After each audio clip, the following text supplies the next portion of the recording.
Halo teman-teman, selamat datang kembali. Pernah nggak kamu diminta pidato di depan kelas atau presentasi depan banyak orang dan tiba-tiba jantungmu deg-degan? Nah, itu pengalaman pertama kamu dengan namanya komunikasi publik. Di video ini kita akan bahas apa tujuannya, apa bedanya dengan diskusi kelompok, dan kenapa kemampuan personal itu sangat penting di dalamnya. Ayo kita mulai.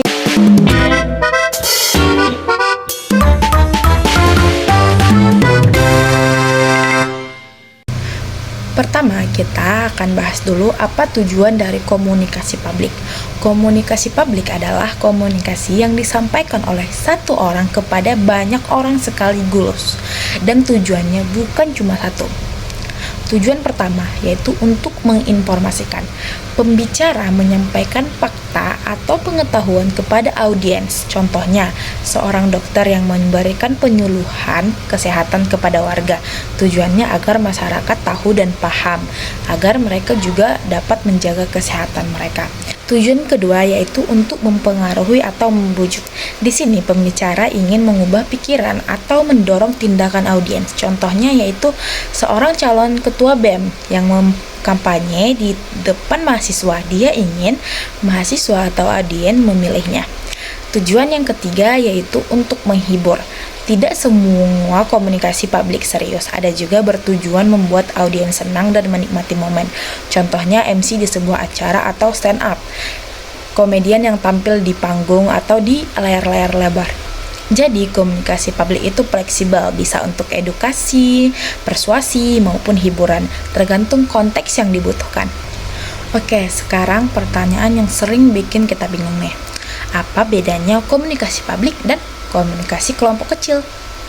Sekilas memang mirip, sama-sama melibatkan lebih dari 2 orang, tapi bedanya cukup signifikan. Perbedaan yang pertama yaitu dari sisi jumlah orang. Komunikasi kelompok kecil biasanya melibatkan 3 sampai 15 orang, sedangkan komunikasi publik melibatkan puluhan, ratusan, bahkan ribuan orang. Perbedaan yang kedua yaitu dari sisi arah komunikasi. Kalau dari kelompok kecil, semua orang bisa bicara dan merespon secara bebas. Komunikasinya 2 arah dan interaktif. Sedangkan di komunikasi publik, yang bicara biasanya hanya 1 orang. Audiens lebih banyak mendengarkan. Perbedaan ketiga yaitu dari sisi suasana. Kelompok kecil terasa lebih santai, akrab, setiap orang merasa setara. Komunikasi publik lebih formal, ada pembicara, ada panggung, ada juga audiens. Perbedaan yang keempat yaitu dari sisi persiapan. Di kelompok kecil kita bisa bicara spontan, sedangkan di komunikasi publik persiapan matang itu wajib, mulai dari materi, cara penyampaian, sampai bahasa tubuh. Contoh simpelnya begini, diskusi bareng teman-teman saat mengerjakan tugas kelompok itu komunikasi kelompok kecil. Tapi ketika salah satu dari kalian maju ke depan kelas untuk presentasi hasil diskusi itu, disitulah komunikasi publik dimulai. Nah, kita lanjut. Ini adalah bagian yang paling menarik nih. Kenapa kemampuan komunikasi personal itu penting dalam komunikasi publik? Jawabannya sangat sederhana ya teman-teman.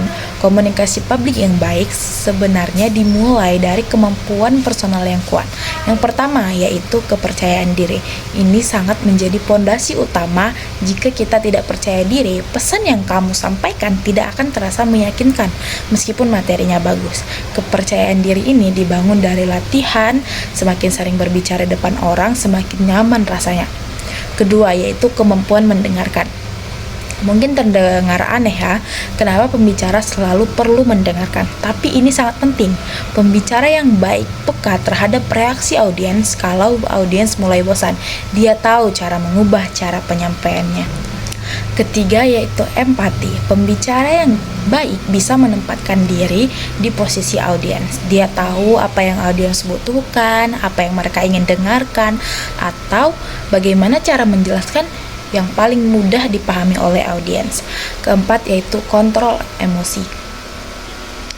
Saat berbicara di depan banyak orang, gugup itu wajar, tapi kemampuan untuk tetap tenang dan fokus itu yang membedakan pembicara biasa dengan pembicara yang berkesan. Contoh nyatanya, Soekarno dikenal sebagai orator ulung bukan hanya karena isi pidatonya, tapi karena beliau menguasai semua kemampuan personal itu. Suaranya tegas, emosinya terkontrol, dan beliau selalu tahu cara menyentuh hati audiensnya.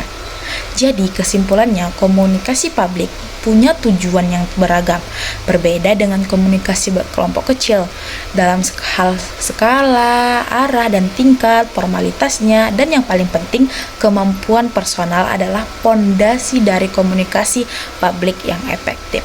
Karena pada akhirnya berbicara di depan banyak orang itu bukan soal tampil sempurna, tapi soal menyampaikan pesan dengan tulus dan jelas. Semoga bermanfaat ya teman-teman. Sampai jumpa di video berikutnya.